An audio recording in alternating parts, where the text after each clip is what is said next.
Hey everyone, once again this is Joe from Joyful Noise Productions. Once again, here in my amp section here, inside my garage, unfortunately. That's okay. But here we're going to be able to talk about cheap guitars and how sometimes a cheap guitar can make you a better guitar player. So before we go any further, do me a favor, like this video, share it to all your friends, and don't forget to subscribe. Now also do me a favor. Now, since I know this might be a heated discussion, so go ahead, leave a comment, and also let's go ahead and let's keep this conversation going so that way we can be able to grow this channel and be able to do more exploration into other stuff. So without any further ado, let's get into it. Now, I remember when I wanted to play guitar in 1983. I told my dad, I said, "Dad, I want to play guitar." Obviously with this kind of concerned look on his face. I mean, because he's thinking about his old time when he was a youngster and wanted to be in a band after he got back from Vietnam. He was like, okay. So he decided to help me by buying me a cheap acoustic guitar. He told me, if you learn this guitar and get really good at it within a year, I'll buy you an electric. So I said, cool. Let's go ahead and let's do that. Now, when that year came around and my progress was growing, my dad, unfortunately, like most parents, didn't have the money to actually buy me a Gibson Les Paul or a Fender Stratocaster. Well, actually, in his mind, he wanted to get me a Telecaster. Eventually, he did get me a Gibson Les Paul copy that a friend was selling. And if that guitar was a stepping stone for me. So as a guitar player, I wanted to be like my friends because they all had guitars and they all had long hair. And at that time I kind of grew long hair, and I wish I can find those photos of me as a kid when I still had long hair. My mom kind of discarded those pictures. She hated that time of my life. But because of the fact that it wasn't a Gibson or it wasn't a Fender, in middle school, as it's now known today, or junior high school as we used to call them, I was really picked on. I cut a lot of flack for not having a name brand guitar. But anyways, but in my own personal experience, that guitar was a tool that began to shape me as a guitar player. And since that time, I had various different guitars, including this one right here that I have in my hand. This one right here is a 1988 VMI Sebring SB300, which I found recently in a pawn shop in Magnolia. The reason why I kind of came across it because I was like shocked when I was just doing my typical pawn shop hopping. And when I saw this guitar, I'm like, wow, it brought me back to my high school days.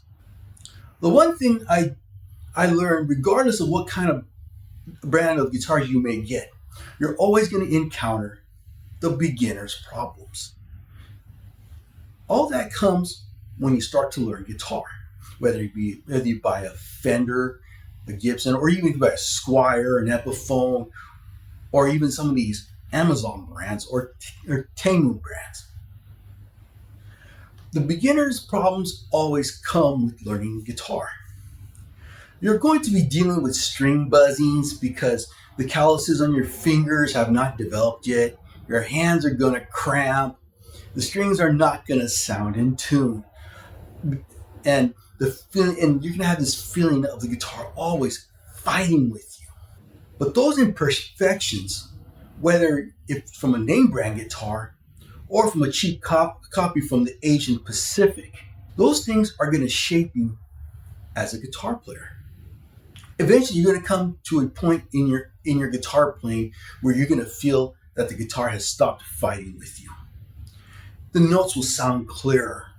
There will be a level of confidence in your playing. You will learn how to adapt to your guitar. It'll build your strength. Your dexterity will become more seamless. When my dad bought me a cheap guitar, it was a litmus test to my desire. And cheap guitars can also be the same thing. If you're a parent and and your kid wants to start off with guitar. Because with my dad, definitely that was the case. Now, another thing that most cheap guitars in this respect can be an advantage of, and that is to modify or do modifications of the guitar, or back in the day, we called them mods. For example, let's take this guitar here. Back in the day, there was a guitar known as the Super Strat. And this guitar, believe it or not, was made in Korea. Obviously it had the 2-point tremolo, which was a floating tremolo, where I had the sit-up. I also it's a 5 switch. It has the regular Strat set up here. You have the coil splitter right here.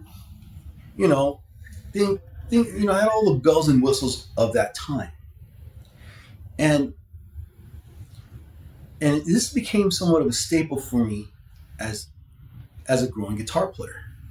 Obviously, as I was growing up, my dad would really go crazy every time he buy me a guitar, even though it would be a cheap guitar, and somehow I would just do things to it that drive my dad nuts.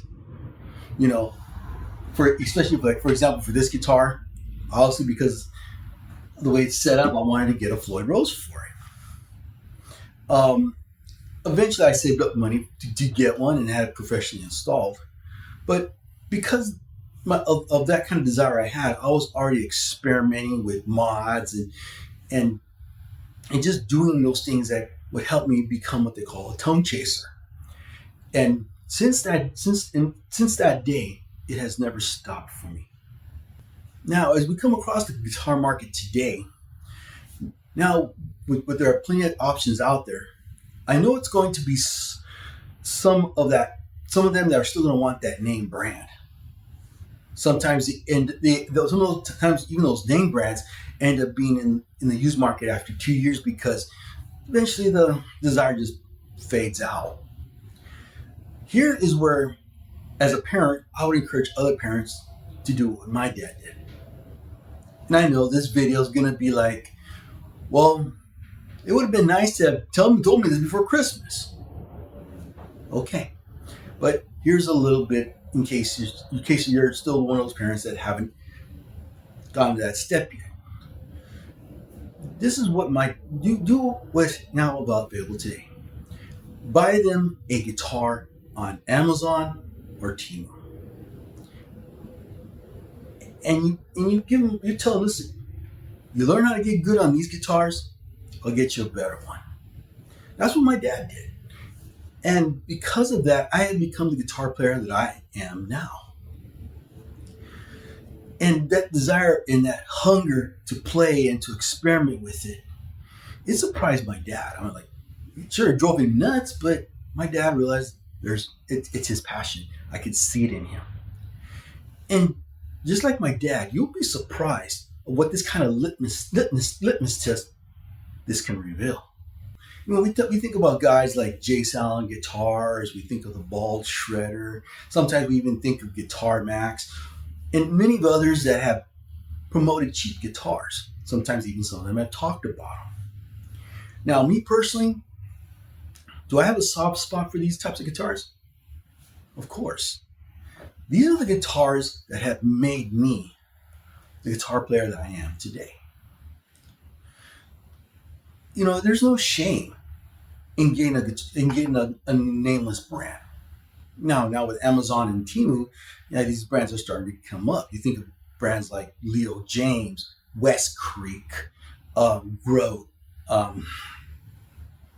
Fesley.